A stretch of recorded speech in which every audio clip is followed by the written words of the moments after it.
1차는 아동정책 기본 계획이고 2차는 뭐예요? 아동정책 기본 계획 중에서 아동이 행복한 나라. 그런 것들을 알고 계시면 좋겠습니다. 아동복지 정책에는요, 이제 이거는 굉장히 중요한 부분이에요. 어디서 무엇을 하는지를 알아야 되니까.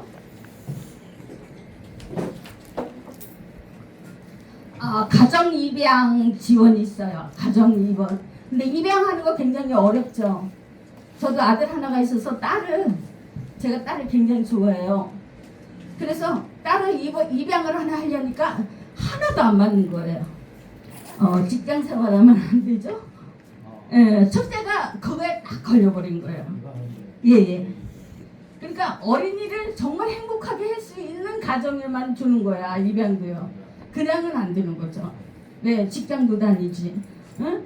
또 이제 여러 가지가 저기가 있는데, 이 가정 입양 지원은 뭐냐면요, 입양 특례법이라는 게 있어요. 그래서 국내 입양을 우선 추진하며 국가가 비용을 지원하고 법원이 입양을 허가하는 제도예요.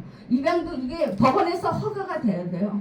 그렇지 않으면 아들, 딸도 절대로 가져올 수 없습니다. 그 다음에 가정 위탁 보호가 있어요. 위탁. 가정에서 위탁하는 보호가 있는데, 이거는 보호 대상자를 보호하여 적합한 가정에 일정 기간 위탁하는 거죠. 1년이나 한 달, 1개월이나 이렇게 위탁하는 그런 것들이 있습니다. 그 다음에 소녀 가정 지원이 있어요. 우리 소녀 가정. 이게 우리 이제 저희도 청소년 범죄 예방 체험학교를 가지고 있는데요. 비영리 법인으로.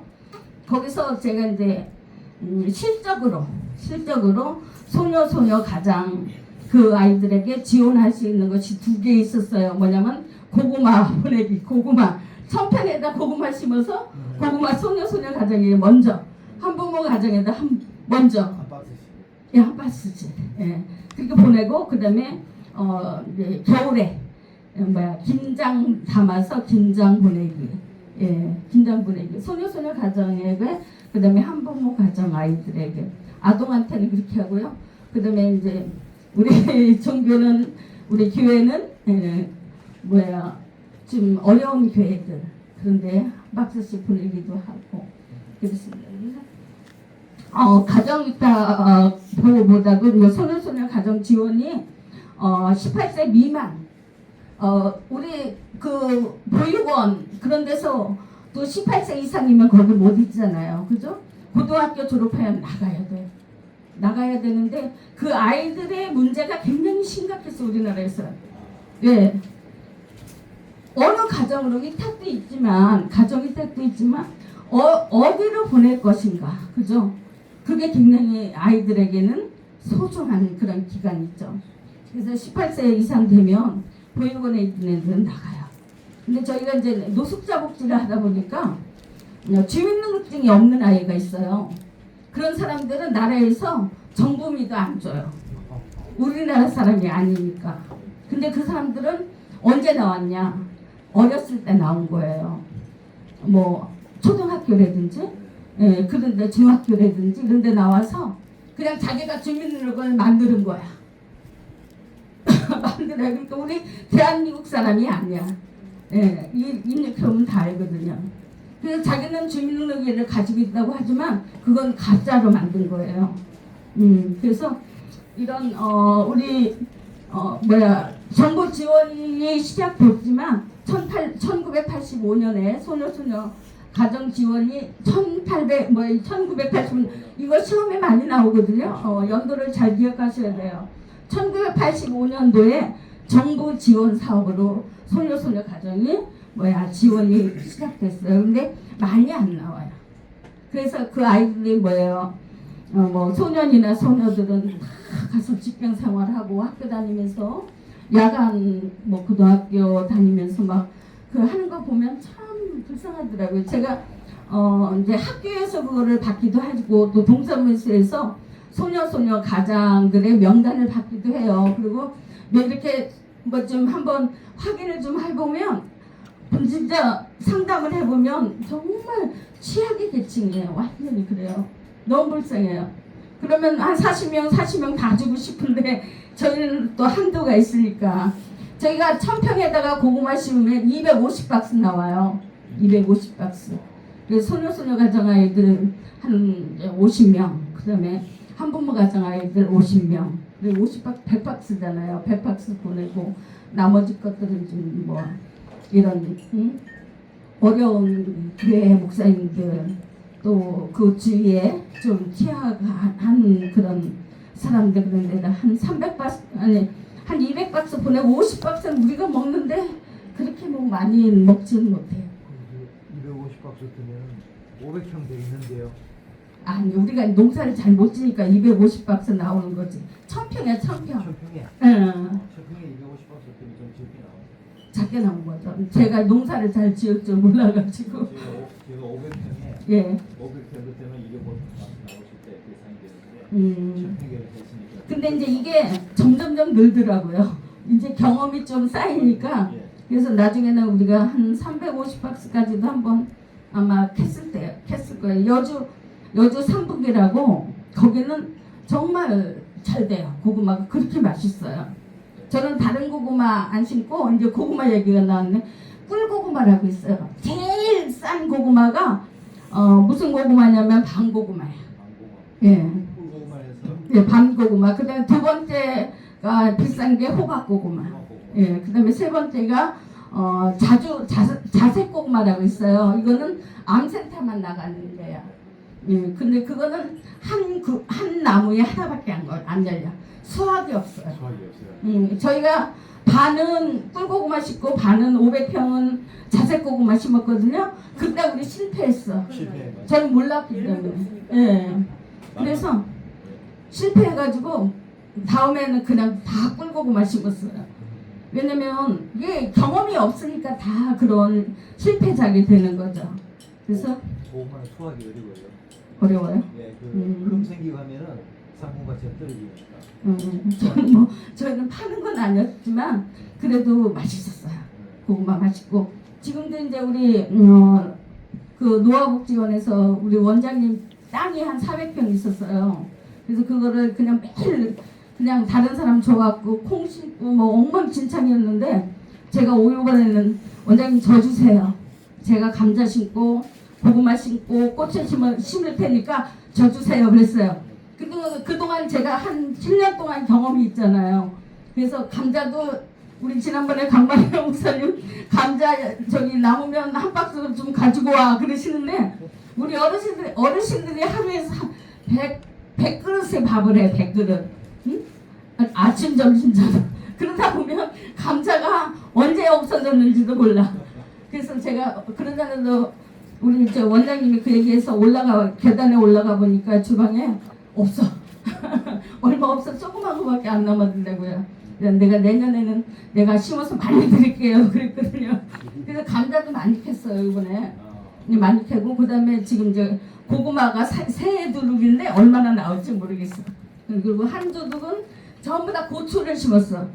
고추 심어서 지난번에 우리 이천교회에서 4명이 오셔가지고 봉사하셨거든요. 근데 15kg 물 말고 저기 뭐지 그 건조해서 15kg 땄어요.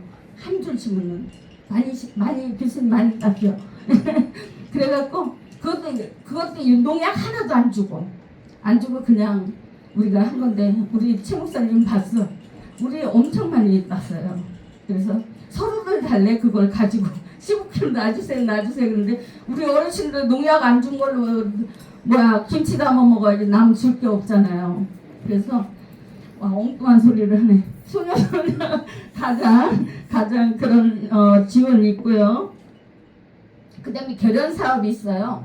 결연 사업은 시설보호 아동이나 가정위탁 세대, 그 다음에 소녀소녀 가정 등과 지역사 이웃과의 결연으로 물질적으로 정서적으로 지원하는 건데 이건 뭐냐면은 좀 뭐랄까 아동에 대해서 관심 많은 분들이 이제 뭐랄까 지원해주는 후원해주는 거죠. 결연 사업이라는 건 후원이에요. 그래서 저희 같이 비영리 법인에서 저희는 실적 때문에 지원해주지만 아무것도 바라지 않는 그런 데서도 결연이 이루어지죠. 그 다음에 아동복지 시설이 있는데 이것은 뭐냐면요. 아동복지 시설이 8가지 종류가 있어요. 보면은 아동 양육 시설이 있고요. 그 다음에 아동 일시 보호 시설이 있어요. 그 다음에 아동 보호 치료 시설이 있고, 그 다음에 자립 지원 시설이 있어요. 그래서 보면은 이 아동들이 자립하면 얼마나 하겠어요. 그죠? 네, 얼마나 하겠어요. 정말 소녀 가정 보면 할머니가 아프고 할아버지가 아프고 데가 많아요. 소녀 가정에 가정 방문을 해보면. 그래서 저희도 이제 정말 고구마 하나 김장 한 박스 보내지만 제일 어려운 곳을 제가 보내거든요. 40명 명단 중에서. 근데 이 결혼 사업이 그렇게 쉽지는 않아요. 그러니까 좀 많이 한번 우리 주위에 지금 아동 너무 없잖아요. 아동 너무 없어요. 그죠? 네, 그러니까 한번 우리 주위에 소녀 가정 있으면 한번 우리 목사님들이니까 우리 교수님들이니까 한번 둘러보는 것도 좋아요. 근데 지금 작년에 제가 못했어요. 노화복지원에 가서는 뭐 결혼해줄 게 있어야지. 그리고 또 뭐가 있어야지. 그래서 못했는데 제가 이제 고구마 한 1000평 누가 밭을 주면 해서 또 한 번 하고 싶어요. 그거 굉장히 보람 있어요. 예, 지원이요. 그 다음에 공동생활가정은 7명밖에 못해요. 아동들을. 가정 다 마찬가지. 장애인도 7명. 그죠? 그 다음에 우리 이제 우리 김종과 교수님은 잘 알겠지만 우리는 생활 공동가정이라고 그래가지고 노인들은 9명까지 할 수 있어요. 9명. 공동요양시설로 9명을 할 수가 있습니다. 그 다음에 지역아동센터. 내가 교수님한테 지난번에 교회마다 지역아동센터 해야 된다고 얘기했죠. 그건 뭐냐면 우리가 전도 방법이 가장 쉬운 게 아동의 전도 방법이 지역아동센터예요. 그 아이들에게 영어도 가르치고 있다 쭉 나오는데 정말 우리 특히 그 다문화 아이들 데려다가 한일을 가르치고 얼마나 좋아요. 우리 문화 가르치고 그러면은 우리 금방 전도 되잖아요. 전도 안 된다고 막 하지 말고 정말 지역아동센터 만들어서 그 지역을 정말 우리가 전도하려면 이런 센터를 만들어야 돼요. 안 하는 데 너무 많잖아요. 그죠? 근데 우리가 아동복지론을 배우면서 우리가 한번 눈을 다시 한번 이렇게 돌려보면 우리가 정말 해야 될 일들이 많습니다. 그 다음에 보호아동 자립 지원이라는 게 있어요. 이거는 사회 진출과 자립을 실현하고자 하는데 목적을 두는 건데요. 아이들이 자립할 수 있는 준비 역량 강화거든요. 그 다음에 안정적인 사회 진출을 하기 위해서 한다고 그랬는데 아까 말씀드린 것처럼 9월에서 18살 되면 우리나라 나이로 만 17세죠. 나오면 나와야 돼요. 그런데 그 관장님들이 그 보육원 관장님들이 제일 고민이 이거라는 거예요. 과연 어느 곳으로 보낼까? 예. 그또 우리 또 입양도 힘들잖아요. 입양도 저도 고아원에 그 이제 한 달에 꼭 5만 원씩 제가 후원을 계속 했었어요. 그렇게 한 10년 했으면 하나 줄만 하잖아요. 그죠? 딸 하나 줄만 하는데 안 주더라고요. 직장 생활에서 안 된다는 거예요. 얼마나 서운한지 몰랐어요. 안 돼요. 이게 저런 것도 사회 진출 그런 것도요. 입양도 그렇게 쉬운 게 아니에요.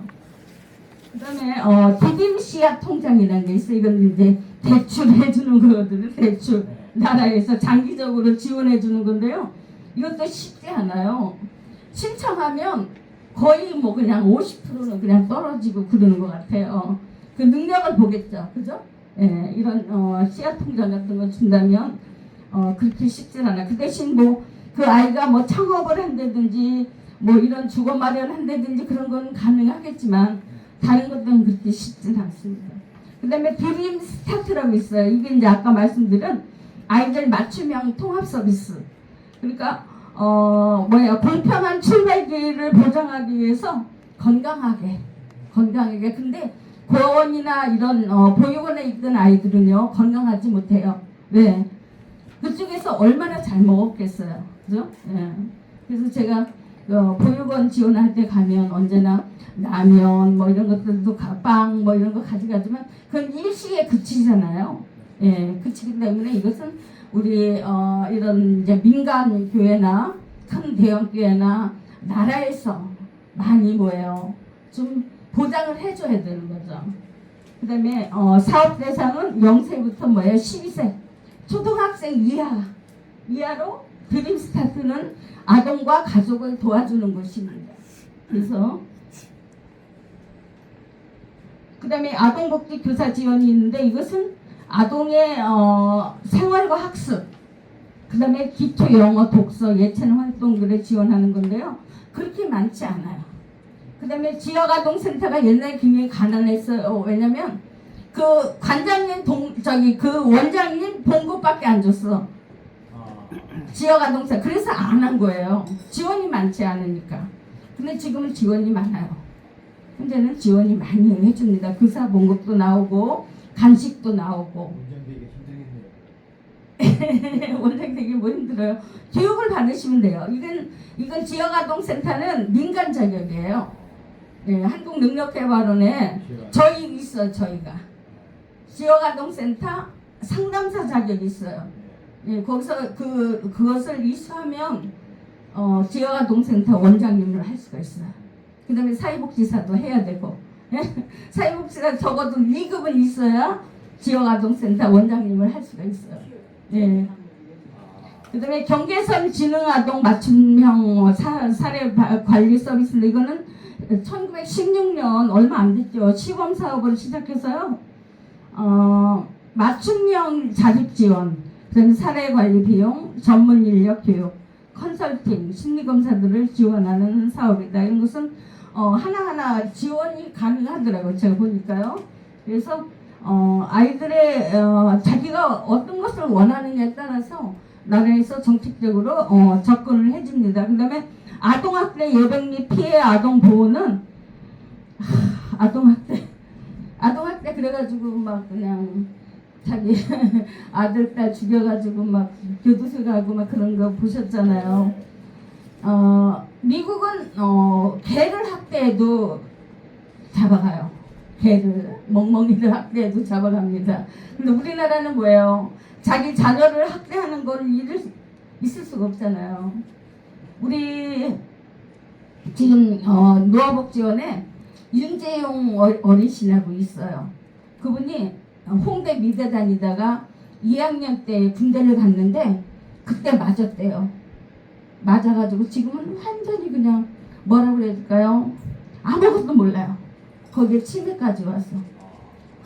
너무 불쌍해요. 그분 보면요. 그런데도 뭔가는 있는 것 같기도 하고 어떤 건 새벽 2시에도 와서 새벽 예배 보려고 앉아있고 그런 경우를 볼 때 그분이 정말 홍대 미대 나온 사람인가라는 생각이 들어요. 근데 이제 그분은 이제 큰 청년기에서 그렇게 됐지만 아동 때 학대했던 애들은 얼마나 힘들겠어요. 그죠? 앞으로 이제 성폭력 나오면 제가 사례를 좀 사례 발표를 하겠지만 정말 우리나라 너무 힘든 게 많아요. 그 다음에 실종아동 보호 및 지원입니다. 이것은 우리가 실종아동 등의 보호 및 지원에 관한 법률로서 하는 건데요. 첫째는 신고하고 그 다음에 보호, 일시보호 이런 것들을 체계적으로 운영하면서 처벌 규정을 통해서 신속한 발견과 보호를 도모하는 사업이라고 하는데 우리나라 그렇게 쉽지 않습니다. 그죠? 과연 모르는 아이들이 왔는데 보호해주는 데가 얼마나 있겠어요. 그죠? 제가 청소년 범죄 예방 시험학교 하면서 보호시설을 조금 했는데 문제를 너무 많이 일으켜요. 오면은 뭐 훔쳐가고 마음대로 막 하고 막 그런 데서 보호한다는 게 그게 쉽지는 않습니다. 그래서 이것을 정책적으로 접근을 하는 것이 우리가 올바른 접근 방법이죠. 그 다음에 이제 아동복지 정책적 접근 중에서 아동복지 제가 말드리기 그냥 전달 체계가 있습니다. 이것은 행정 전달 체계가 있는데 이것은 행정 조직과 민간 조직. 그러니까 우리나라에서 못하는 것은 거의 교회에서 많이 하잖아요.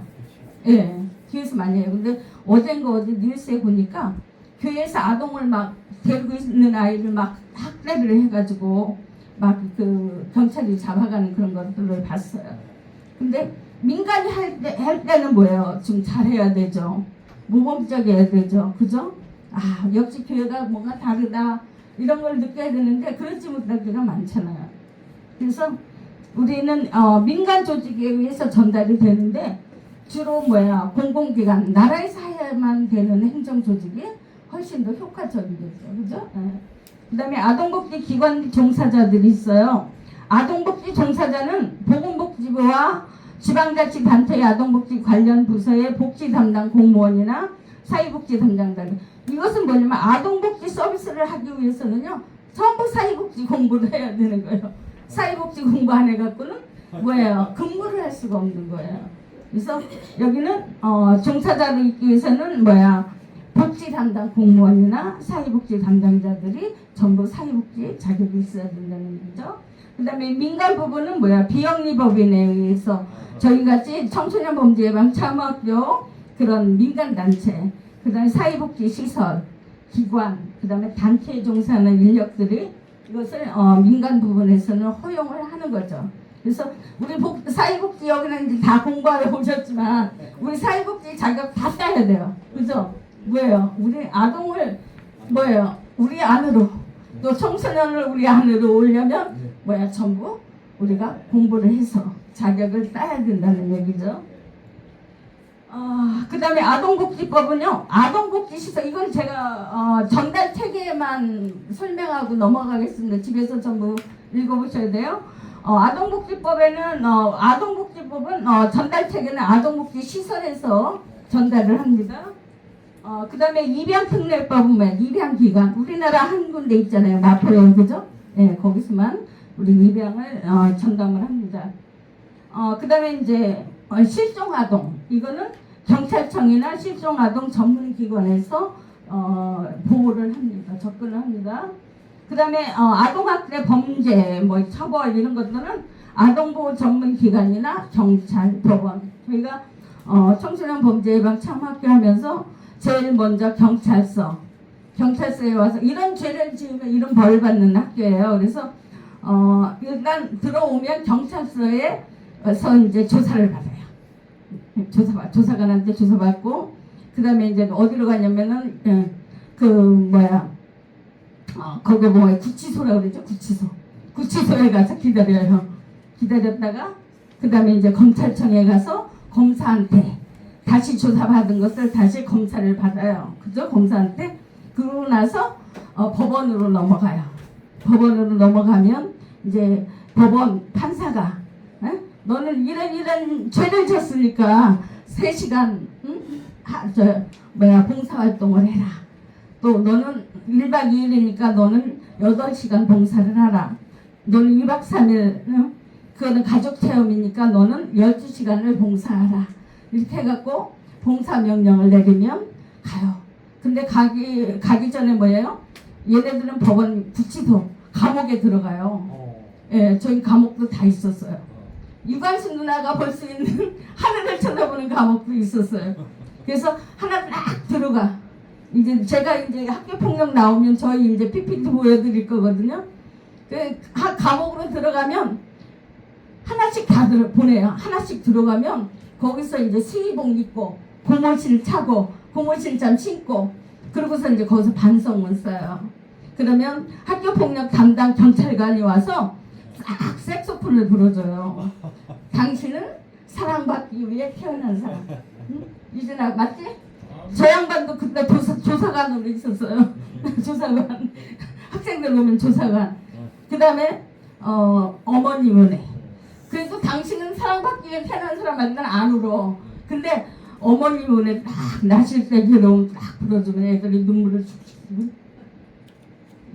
그렇게 해서 나는 절대 죄를 안 진다. 학교 폭력은 저희가 100% 근절했어요. 학교가요. 그런 학교를 저희가 운영했었거든요. 나중에 이제 학교 폭력 나올 때 제가 PPT 보여드릴게요.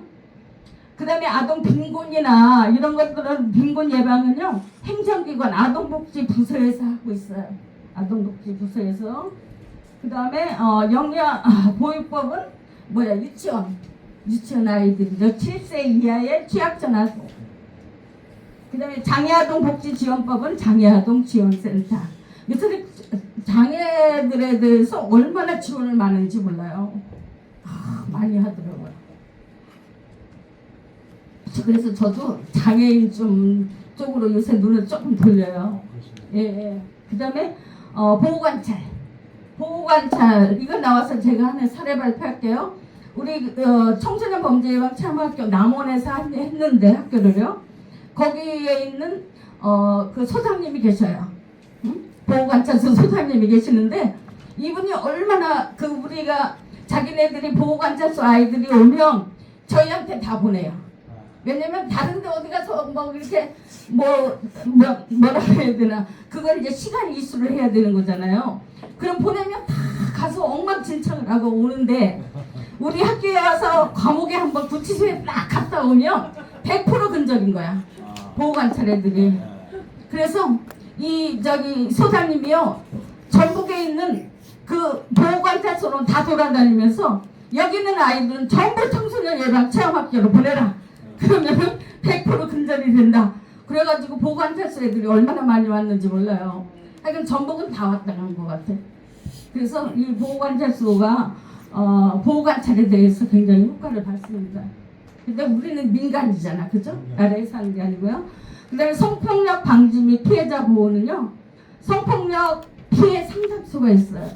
그 다음에 성폭력 피해자 보호시설, 그 다음에 성폭력 피해자 통합지원센터, 보육교사 교육원을 운영하면서 우리 그 어린이집 원장들한테 그렇게 한 거예요. 이거는 우리가 유치원 때부터 이걸 배워야 된다. 그러니까 너희들이 성교육 자료를 만들어라. 그래갖고 제가 그때 이명박 대통령 시절이에요. 가서 이명박 대통령한테 직접 들어갔어요. 응? 가서 여기 우리 성교육 자료 그거를 자료 뭐라 그래야 돼 그거 보고 자료를 만들어서 저희가 이제 좀 공개를 할 테니까 이거를 한번 모집 공부를 해라. 에? 성교육 뭐라 그래 동화처럼 예, 포스터로 해가지고 그거를 한번 모집 공부를 해주세요. 그랬더니 진짜 했어요. 서울시내 보육교사 교육원에 있는 모든 학생들한테 모집 공부를 했는데 얼마나 나왔겠어요, 그죠? 없어요. 자료가 없잖아요. 유치원에서 성교육 하려도 자료가 하나도 없어. 그래서 그 자료를 만들려고 동화 자료로 만드는 거죠. 동화 자료로. 그래가지고 만들어서 제가 대상 탔어요. 저희 보육원에서. 네. 그만큼 그거에 대한 절실을 하니까. 그렇게 해서 제가 이명박 대통령이 준 저희 보육교사 교육원에 대상 타가지고요. 근데 상품이 현금으로 주셨어. 얼마 받았어요? 그때 얼마 받았더라? 그때 돈으로 한 350만 원인가 300만 원인가 그랬어. 대상이. 그래서 내가 우리 가정폭력 방지하다가 별말이 다 나왔어. 그래갖고요. 진짜 성폭력에 대한 것은 우리가 어렸을 때부터 가르쳐 주셔야 돼. 그게 얼마나 사랑스러워요. 그죠? 내가 1800대 1 생일 내가 태어난 거 숫자 아세요? 정자와 난자가 만나서 내가 만들어진 게 1800대 1에서 내가 만들어진 거예요. 그러니까 내 생일이 얼마나 중요해요. 예? 그러니까 생일을 3개월 전부터 공포를 해야 돼. 그래야 생일을 축하해 줄 거 아니겠어요. 90살 너는 알아. 저는 5월 1일이에요. 5월 1일. 생일을 3개월 전부터 공포를 하셔야 돼. 내가 1800대 1에서 내가 태어났잖아요. 이건 과학적인 증거예요. 예, 그러니까 얼마나 중요해요. 얼마나 중요해요. 제가 별말을 다 하네요. 그 다음에 한부모 가족 지원법. 한부모 가족. 예, 이 한부모 가정도 참 불쌍해요. 할머니, 그죠? 할머니, 할아버지 있으면서 엄마, 아빠나 누구 한 분이 돌아가셔서 자기 가장 노릇 사는 거야. 그죠? 예, 그래서 참 여기도 참 불쌍해. 그 다음에 실천 과정은요. 초기 단계에는 인테이크. 이건 사회복지관을 찾아온 사람이 그 기관의 서비스를 받을 자격이 있는지 판단하는 결정이거든요. 그 다음에 사정은 클라이언트 상담하러 온 사람에 대한 문제보다 구체적이고 다차원적인 조사가 행해지게 된다. 이런 것들은 초기 단계 같은 것은 좀 아시면 되겠고요. 중간 단계는 목표를 달성하기 위한 활동을 수행하는 겁니다. 그다음에 종결은 원조 단계의 해제를 위한 체계적인 절차를 밟아서 과연 어떤 것을 기술적으로 해줘야 되는지 그런 것들을 우리가 한번 합니다. 그다음에 접근 방법은 개별 접근 방법이 있고요. 그다음에 인지행동 접근 방법이 있고 과제 중심적, 그다음에 행동 수정적 접근 방법을 쭉 읽어보시면 됩니다. 그다음에 개별 원조 기술 원칙과 과정은 개별화가 있고요. 집단 접근 방법이 있고요. 그다음에 사회 관리. 이거 사례 관리는 지역사회 케어를 중심으로 한 접근 방법. 그래서 우리가 사례 발표 많이 하잖아요. 사례 발표 많이 하는데 이런 것들의 실천을 한번 해보고 기술적으로 접근해 보면 좋습니다. 실천 기술은 교육이 있고 상담이 있습니다. 아동 상담의 필요성. 이것은 우리가 잘 알고 있는 것처럼 가족에서 자연적으로 발생하는 위기 상황의 경우가 있고요. 부모의 양육 능력이 부족한 경우가 있고 주로 장애인 가정들 보면요. 정말 언어 장애들이 너무 많이 나와요. 언어 장애. 언어가 1살이면 언어를 해야 되잖아요. 그때 못하면 11살까지 못해요. 예, 참 진짜로 이거는 아동 발달 지난번에 우리가 말씀드렸잖아. 발달 과정에서 제일 중요한 게 언어예요. 말. 그런데 장애인 가정은요. 정말 말 못하는 아이들 너무 많아요. 하지만 아동이 신체적, 정신적, 행동적 문제가 있는 경우 지역사회의 아동 환경이 아동 욕구와 권리를 침해하는 상황 이런 것들이 많이 있습니다. 그 다음에 아동 상담의 방법과 과정은 수용, 개별화, 상호 신뢰하는 거 믿어주는 게 가장 중요하잖아요. 그다음 자기결정, 비밀보장. 그 다음에 아동 상담의 과정은 우리가 너무나 아는 상담 과정 많이 아시잖아요. 접수, 교사, 진단, 판정, 관련자 회의, 그 다음에 서비스 제공, 평가, 종결, 사후 관리 이런 것들이 방법과 과정으로 나타나고 있고요. 심리치료 중에서 제일 중요한 게 놀이치료죠. 아이들 그냥 흩어져 놓는 거예요. 유치원 아이들 뭘 알겠어요? 예? 아무리 제가 교과서 없잖아요. 유치원에는요. 저는 이제 몬테소리를 배워서 몬테소리 교구가 있어요. 언어 영역, 수 영역, 그 다음에 일상생활 영역, 그 다음에 과학 영역 이렇게 있는데 그냥 놀면 자기들이 다 놀아요. 놀이치료 굉장히 중요합니다. 놀이치료. 아이들이요. 이 종이 하나 가지고도요. 막 찢어서 목걸이 만드는 아이들도 있어요. 그것처럼 자기의 개인적인 그 재능들이 다 있어요. 이렇게 놀이치료가 있었고요. 그 다음에 우리가 잘 아는 미술치료. 아이들이 종이 한 장 주고 너희들이 하고 싶은 거대로 다 해라. 그럼 어떤 아이는요. 검정색 가지고 이 A4 용지를 다 칠하는 아이가 있어요. 그 아이는 어떨까요? 교수님 그 아동의 마음은 어떨까요? 가정에 가면 그죠? 또 유치원에 와도 마찬가지. 검정색. 이 검은 거는 뭘로 표현할까요, 전사님? 김옥희 전사님 검은 거. 그죠? 그 아이는 행복하지 않은 거죠. 그처럼 이 미술치료의 심리가 굉장히 중요합니다. 그래서 저희들 어르신들 그 음악 치료하고 미술 치료 지금 하거든요. 근데 보면 색칠하는 거 보면 금방 알아요.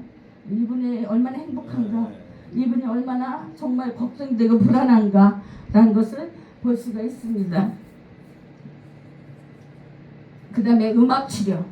노래 부르면 좋잖아요. 노래 아까 공세마리 할 때 보니까 4살로 전부 내려가서 너무 잘하시더래요. 행복하셨죠? 네. 그 다음에 연주. 아이들의 음악, 그죠? 감상. 우리 감상 너무 약하지 않으세요? 감상 약하시죠? 우리가 미술이나 또 음악이나 이런 감상을 어렸을 때부터 계속 해주는 거 좋아요. 저희 아들이 제가 시간이 없었어요. 그래서 그 성경 그 동화 중에서 그 옛날에는 테이프 있었잖아요. 테이프. 그래서 하늘나라 이야기라는 그런 게 있어요. 테이프가 제가 시간이 없으니까 저녁에 이제 저녁 먹고 제 일을 해야 되니까 테이프에다 그걸 계속 넣어줬어요.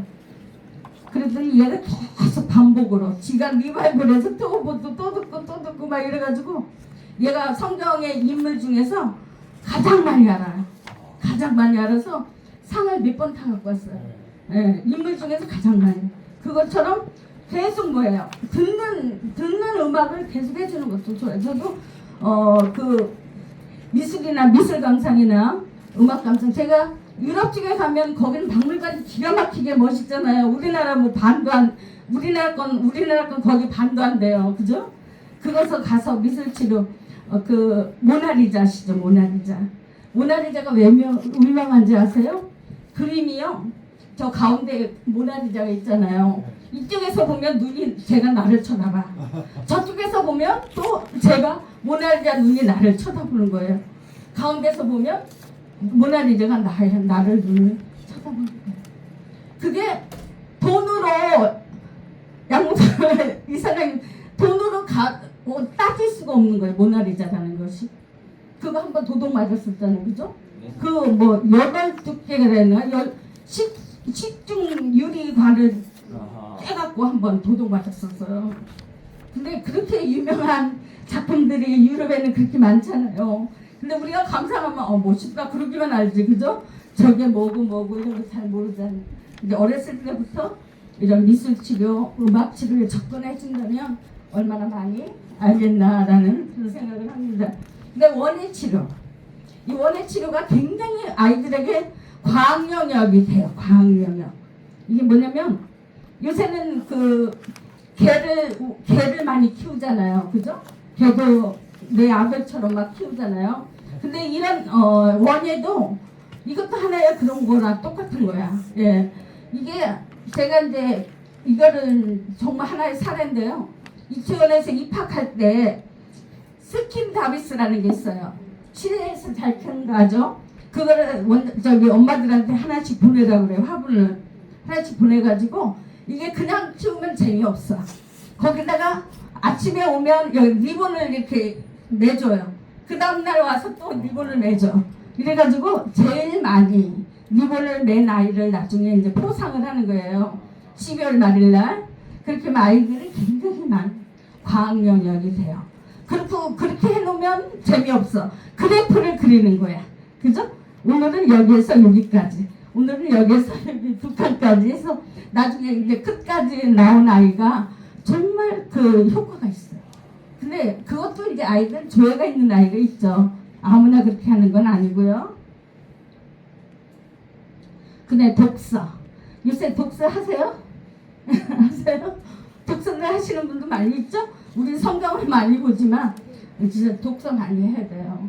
예, 옛날에 독후감 쓰기 뭐 이런 것들을 많이 했는데 요새는 안 하잖아요. 안 하고 거의 저도 그냥 뭐 피곤하면 가서 성경 한 2수절 보고 그냥 자고 막 이러는데 이 아이들은요 독서처럼. 그래서 저희 아들이 공부 잘하는 이유가 저는 화장실에도 항상 책을 꽂아놨었어요. 화장실에 가서 소변을 보든 대변을 보든 너는 한 장만이라도 읽어라. 그리고 항상 책을 거기다 꽂아놨었어요. 그랬더니 얘가 그렇게 책을 좋아해요. 예. 제가 우리 아들이 와세대 그 대학에 학부에 가 있을 때 제가 이제 일본을 갔었어요. 갔는데 세상에 우리 이제 거기 전철문 하잖아요. 전철을 탔는데 뭘 다 보고 있는 거예요. 그래서 저기 뭘 이렇게 열심히 보나 그러고서 내가 이제 살짝 옆에 가서 봤더니 소책자 손에 딱 있는 소책자를 전부 저거를 책을 보고 있는 거야. 근데 우리나라는 지금 뭘 봐요? 핸드폰. 핸드폰도 독서 보면 좋지 그죠? 예. 책이나 뭐 이런 보면 되는데 게임. 우리 아들도 맨날 보면 게임하는데 게임하고 있잖아요. 그것이 얼마나 많은 우리 마음의 양식을 우리는 없애는 거야. 그죠? 그전에는 그래도 많이 책을 봤어요. 근데 제가 이번에 이것저것 자료를 보느냐고 교보를 갔는데 별로 책을 보는 사람들이 별로 없었어. 그전에는요, 그거를 하나 보려면 줄을 서야 돼. S자로 줄을 서서 책 하나를 봐야 되는데 지금은 텅텅 다 돼 있어요. 별로 독서를 안 한다는 거지. 그죠? 근데 어렸을 때 3살적 버릇이 여든 간다고 어렸을 때부터 아동부터 이런 책을 보게 해주면은요 효과가 훨씬 더 있는 거죠. 그죠? 마지막에 땡큐입니다. 아동복지론 이것으로 마치겠습니다. 너무 재밌고 행복합니다. 거기 저기 아동이 된 것 같아요. 그 저기 질문 받으세요. 질문. 저기 좋은 귀한 정보가 하나 있는데요. 네, 사회 그 저기 보건복지부에 등록이 돼 있잖아요. 네. 그러면은 이 노인들을 위한 것을 애들하고 접목을 시켜서 아동하고 네, 그 노인분 한 분마다 손자 손녀들이 있잖아요. 네. 그런 아이들을 뭐 이렇게 와서 거기서 조금 주소지로 옮겨 놓고 하시면은 네. 뭐 물론 아시겠지만은 국고 보조금이라는 게 있어요. 네. 이 나라 도움이라고. 네. 그래서 거기 가입하셔서 그 보조 사업하고 사업 개설을 제출하시면 되고 네. 지방 보조금은 여주시에다가 사회복지 여성가족부라든가 아동부에다가 아동부가 있어요. 거기 신청하시면 되고 안 되면은 콜센터가 있어요. 거기다 대표하고 통화하시면 도움 많이 되실 겁니다. 더 자세한 것도 나중에 정보 드리겠습니다. 네.